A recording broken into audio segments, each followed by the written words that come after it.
मला एक गोष्ट तुम्हाला सांगायची की आता मधल्या काळात काही त्या बदलापूरला काही दुःखद घटना घडली, म्हणजे महिलांच्यावर मुलींच्यावर कुठं ना कुठं अन्याय अत्याचार होतात। एक मिनिट हो, तेच सांगतो,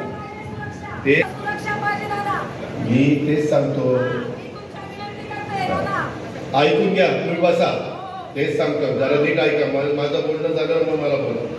महिलांवरचा अत्याचार अक्षम्य गुन्हा आहे, त्याला माफी नाही, दोषी कुणी असो त्याला सोडणार नाही। ऐकलं पाहिजे, सरकार येतील, सरकार जातील, पण महिलांच्या सुरक्षेबाबत कोणालाही पाठीशी घातलं जाणार नाही। महिला सुरक्षेला सर्वोच्च प्राधान्य, सर्वोच्च, त्यामध्ये हे मी जर सांगितलं की यांना तर फासावरच लटवायचंय, त्याच्याशिवाय दुसरा इथं हे नाही।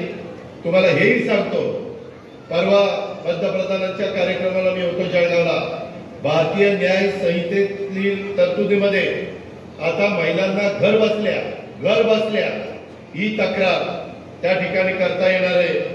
आणि नवीन कायद्यात अशा प्रकरणामध्ये दोषींना फाशी आणि जन्मठेप याची तरतूद केलेली आहे।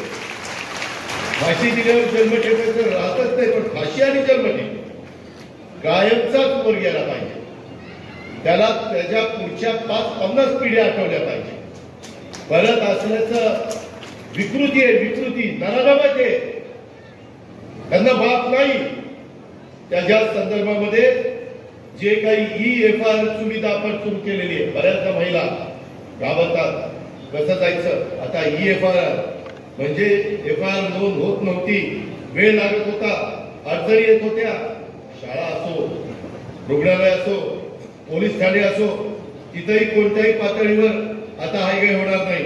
आता जर ह्याच्यातल्या कुठल्या पातळीवर हायगाई झाली तर तिथल्या संबंधित अधिकाऱ्यांना देखील जेलमध्ये चक्की पिसिंग त्यालाही सगळं सोडायचं नाही। त्याच्या घरी बायका पोरं नाहीत का, या पद्धतीने वागतात आणि बदनामी कारण नसताना आम्हा लोकांची होती।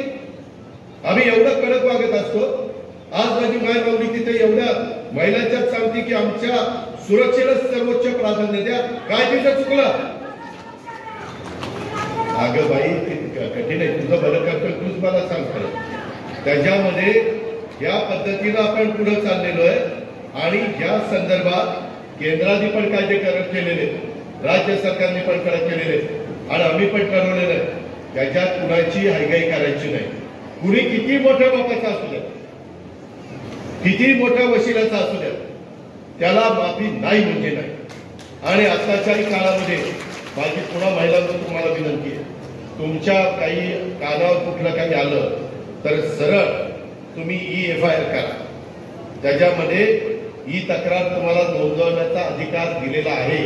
आणि मग पोलीस ठाणं कसं नोंदवून घेत नाही, किंवा शाळा नोंद का घेत नाही, किंवा इतर वेगवेगळे रुग्णालय त्याच्यामध्ये का नोंद घेत नाही, त्याबद्दलचा पुढच्या गोष्टी त्या ठिकाणी होईल। ही गोष्ट आपण लक्षात घ्या, आम्ही कुणाला माफ करणार नाही। आणि ह्याच्यामध्ये त्या पश्चिम बंगालमध्ये तर इतकी क्रूर पद्धतीने तिथं हत्या केली आहे का आपल्या भगिनीची, डॉक्टर बाईची, मी सांगू शकत नाही, इतके नालायक